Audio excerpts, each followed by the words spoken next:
பதவி ஆசையில தன்னோட அண்ணனையே எதிரிகள் கிட்ட ஒப்படைச்ச ஒரு மிகச்சிறந்த வீரன்னு சொல்லணுமா இல்ல கோழைன்னு சொல்லணுமான்னு தெரியல. அப்படிப்பட்ட ஒருத்தவன் தான் சுக்ரீவன். ராமன் லக்வணன் சீதையை காணன்னு சொல்லிட்டு தேரடி தடத்தை தொடர்ந்து வந்தாங்க இல்லையா. வந்தவங்க ஒரு முனிவர் குடியில அடைஞ்சாங்கன்னு சொன்னல.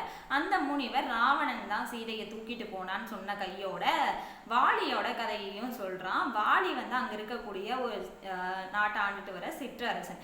அங்க வாலியோட தம்பி தான் சுக்ரீவன். சுக்ரீவனை வாலி தள்ளி வச்சிருக்கிறதா சொல்லியிருக்கான். ஆனா சுக்ரீவனுக்கு நாட்டு மேல ஆசை. நீங்க வேணா அவனை சந்திச்சு உதவி கேட்டு பாருங்கன்னு சொன்ன இடத்துல ராமன் போய் சுக்ரீவனை சந்திக்கிறான். சுக்ரீவன் தன்னோட அண்ணனை அழிச்சு இந்த நாட்டை வாங்கி தருவீங்க அப்படின்னா நான் உங்களுக்கு சீதையை மீட்க உதவி பண்றேன்னு சொல்றான்.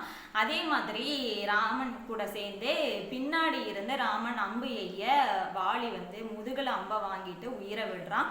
சுக்ரீவனுக்கு அந்த நாடு கிடைக்குது. இதுக்கப்புறம் தான் அனுமனோட உதவி ராமனுக்கு கிடைக்குது. சுக்ரீவனோட அமைச்சரவையில் இருக்கவன் தான் அனுமன்.